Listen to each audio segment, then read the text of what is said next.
एठार उपस्थित समस्त साहित्य प्रेमी सुधीवृंद एवं कवि और लेखक मान आज उत्सव मुखर अवसर में मु समस्त को हृदय शुभेच्छा और अभिनंदन जना। आज ये उत्सव एक साधारण उत्सव नुहे, यह ओडिया अस्मितार उत्सव, यह संस्कृति परंपरार उत्सव।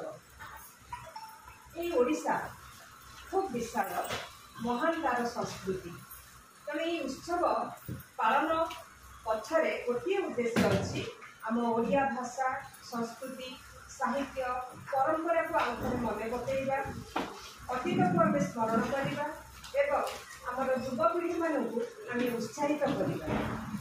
जो युवपीढ़ी मैंने प्रायतः आमर परंपरा संस्कृति को धीरे धीरे भूली जाऊँगी पुणी जागृत करने आज अवसर।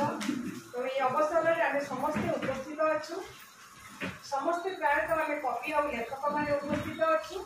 तेणु यह अच्छी आमर युव लेखक सम्मिलनी। तेणु मो मत सबू लेखक मैंने ही युवावस्था था, समस्त भितर एक तारुण्यता भाव थाए। 60 वर्षर जड़े लेखक गोटे रोमांटिक कविता लिखिदे पारे, कारण ता मन सब चिर सबुज। तेणु आज आम समस्ते युव लेखक होकर स्थान को आसीचु। तेणु आज समय में किसी ओडिया भाषा संस्कृति और परंपरा विषय में आलोचना करने चाहूँगी। खूब विशाल आमर ओडिशा राज्य और महान तार संस्कृति, यही ओडिशार पादस्पर्श में बही जाइए पुण्यदया महानदी। यार समुद्र बा सागर हूँ महोदधि।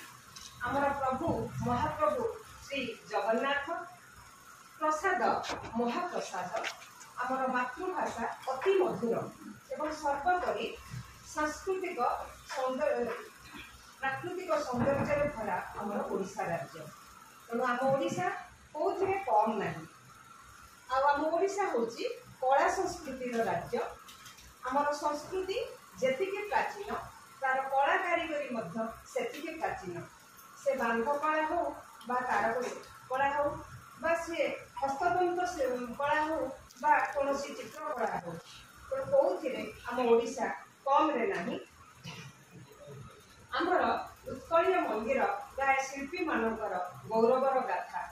से कोणार्क मंदिर पुरी श्रीमंदिर पर्यंत बा भुवनेश्वर लिंगराज मंदिर राजाराणी मंदिर पर्यंत आम भुवनेश्वर अनेक प्राचीन मंदिर सब रही।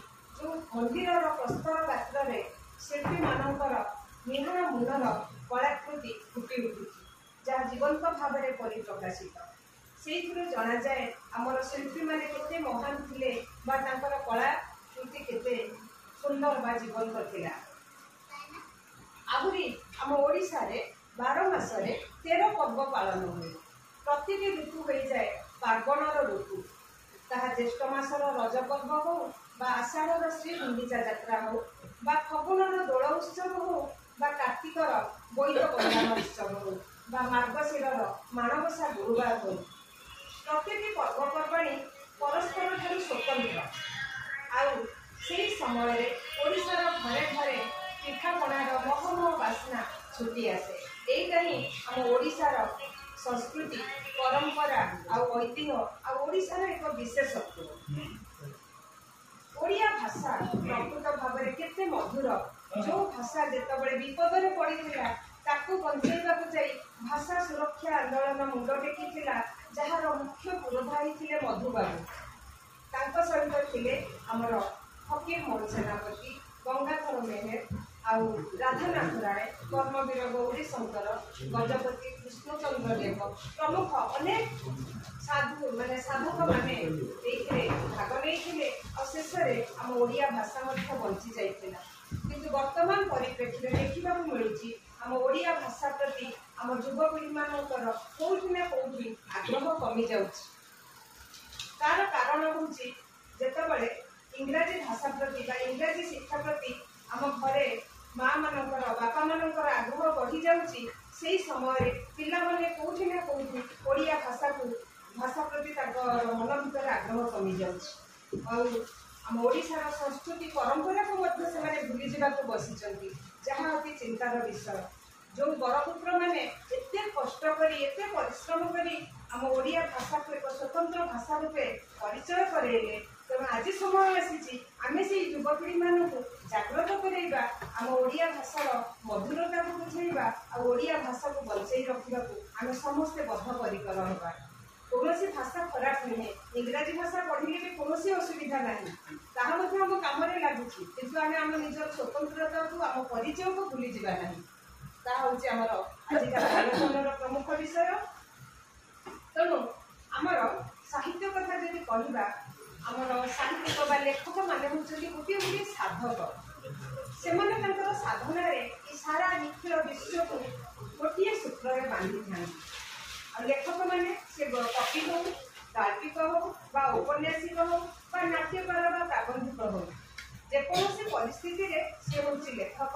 और लेखक सर्वप्रथम बाह्य जगत को परिदर्शन करें, बाहर सौंदर्य को से मन भरिकी उपभोग करे, तापर से तार अनुभूति तार लेखा माध्यम परिप्रकाश करें। परे से तार अंतर जगत को निरीक्षण करे, ता भीतर सुख दुख आवेग वेदना बोध को से अति सुंदर भाव तार लेखनी माध्यम परिप्रकाश करें और से लेखाटी जीवंत हो पारि था। तेणु से लेखकर चिंता चेतना आनंद जंत्रणा सबकि विश्वर चिंता चेतना मिसी जाए। तो यही एक विशाल चिंताधारा जड़े लेखक ही नहीं पार, यह व्यतीत जड़े साधारण लोक द्वारा यह संभव नहीं। सांप्रतिक जुग हो एक आत्म प्रवंचना बा प्रतारणार जुग। एठी मनीष कांदुची आखिरे लुह आसुची किंतु हृदय रे कोह नाही। से ओठरे तार आम हस देखुचे किंतु से हसरे मधुरता भाव नाही। एक माने मुखा पिंधि से एक अभिनय करी चली, तेणु से अभिनय भितर बंचा चेष्टा करुच्ची। से मनीष मान भर आम कि भाव में प्राण शक्ति पुणी फेरई आना, से ओठरे प्रकृत हस फुटी पार, से हृदय में प्रकृत कोह जागृत हो पार। से आम लेखक मैंने ही जत्नवान होगा कथा, कारण ये लेखक चाहिए पृथ्वी को बदल दे पार, कारण तार हाथर लेखनी हूँ गोटे खंडा सदृश। तेणु ये लेखनी मध्यम आम अतीत अनेक साहित्यिक मैंने अनेक लेखक मैंने से संघर्ष कर युद्ध कर समाज किसी परिवर्तन अनेक विप्लवी कवि अच्छा विप्लव कर कलम मुन। तेणु आम चाहिए से सब से प्रति जत्नवान हो पार। यही माटी देखी मधुबाबूर स्वाभिमान को, गोपबंधुर सेवा को, आउ फकीर मोहनकर भाषा प्रीति। तेणु ये माटी के हारी जापे, माटीर मनीष के हारी पार।